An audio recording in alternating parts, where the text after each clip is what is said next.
Hello, morning everybody. It's Nick here. I did want to talk today more about mental health, but what I actually wanted to talk about was some of the things that I find really help me. So for me, mental health is like any other health. So I've always been a great advocate of keeping fit. I'm a little bit older now, so my approach to fitness has changed and become a little bit gentler and kinder on my body. But I still like to get out there and power walk, and I'm really looking forward to go back in the water and swimming. And you know, it's really acceptable, isn't it? It's like just common practice. We say to ourselves, you know, it's good practice to keep our bodies fit. And it's important. It's the same for our minds. It's the same for our mental health and our emotional health and our intellectual health. All of these things are really critical component parts of us. And if we don't look after them, then yeah, maybe they will break. Maybe they won't work as well as they should. I know that's certainly true for me.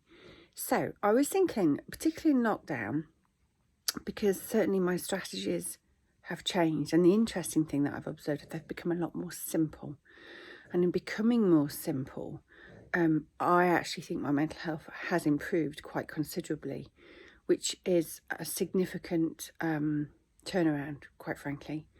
I think that just goes to show that a lot of the distractions that go on and a lot of the noise that goes on around me in a normal everyday world, and we're not in lockdown.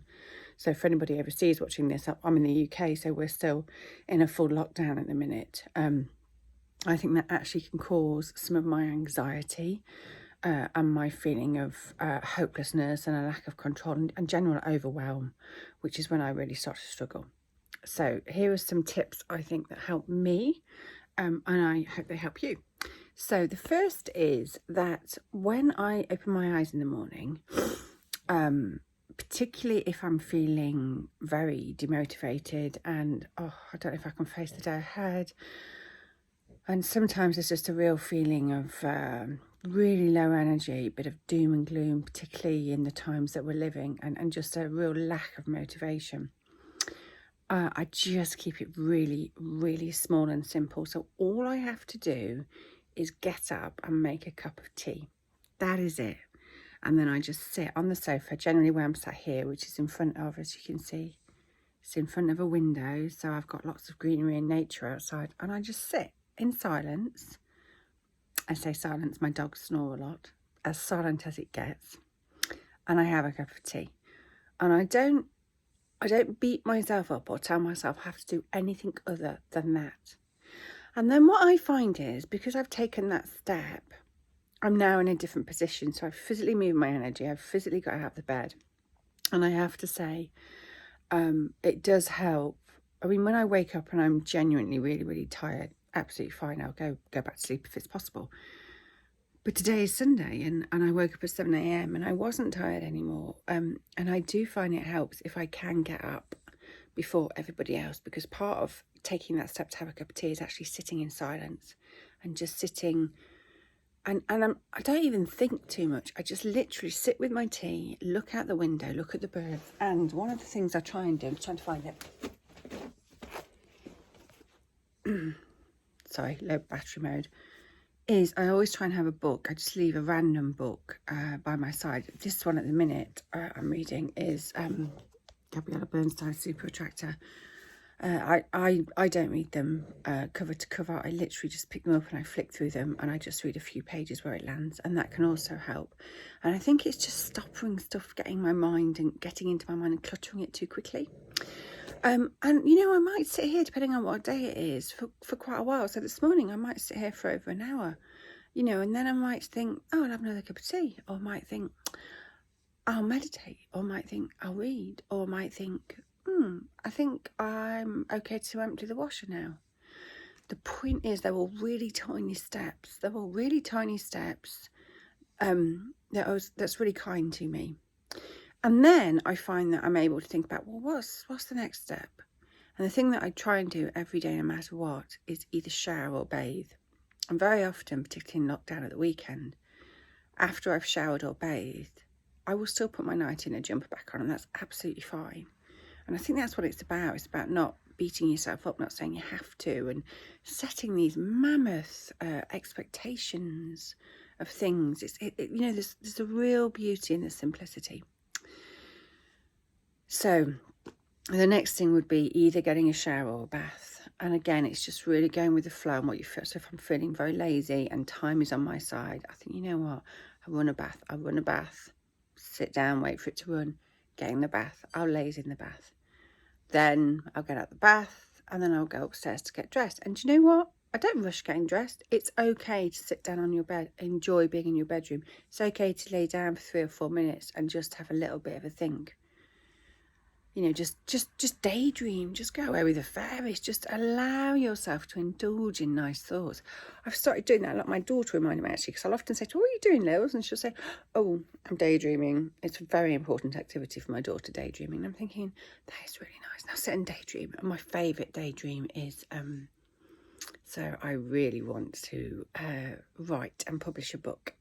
So my favourite daydream is I've written this book and I've found a publisher and I'm at my book launch. And even in my daydream, I'm going through, well, what am I wearing and what does the book look like? And I'm practicing what I'm going to say when I'm interviewed, all kinds of things. It's a lovely daydream. I bloody love that daydream. It makes me feel so much better.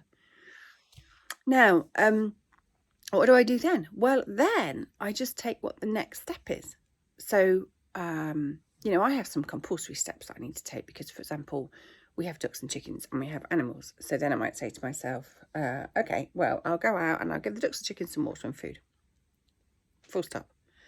What I'm not doing is making a plan of doing 30,000 things because that's where I get really, really stressed. And then what I then would generally do is, okay, the next step is let's have some breakfast. Okay, now what's the next step? The next step is I'm just going to put my boots on and go for a walk with the dogs. And that's a really hard step sometimes because it's really cold. It's been really cold here in the UK. We've had a lot of floods and all the rest of it. And sometimes my body just feels physically bone ache tired. And for those of you who may or may not know, I'm having a really challenging menopause. So my energy levels really, really change massively.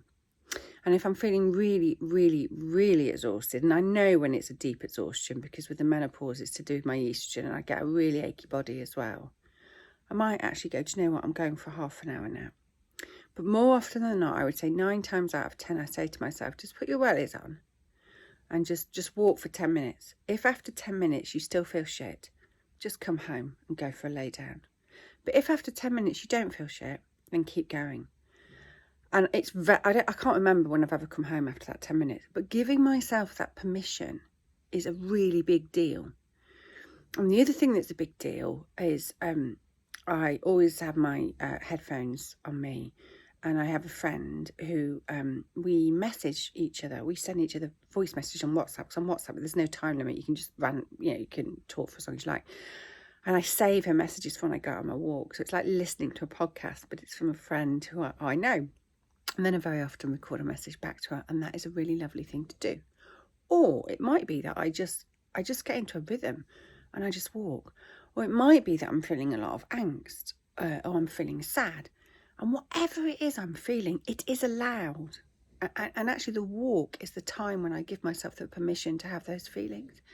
And that might mean I am sobbing on my walk. That might mean I am shouting in rage. It might mean a whole stack of things. I'm a really big advocate of letting the feelings flow. But because I'm out on the walk, I mean, you know, I live in the countryside, so I guess I know it depends on where you live. So I think the point is finding a safe space where you can feel comfortable to just allow all of your feelings to flow. I live in the middle of nowhere, so I'm walking on fields. People don't see me. And do you know what? If they did, honestly, I just don't care that much. I'm beyond that now. And I just let it all out.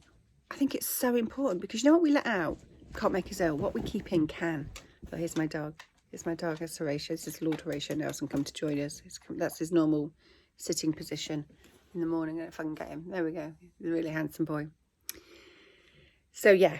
So I'm going to leave it there. But that's what I would say is kind of my morning routine in lockdown to keep me going and to keep me sane. It is simply chunking things down, keeping things really simple, being kind to myself, allowing the feelings to flow, having lots of cups of tea.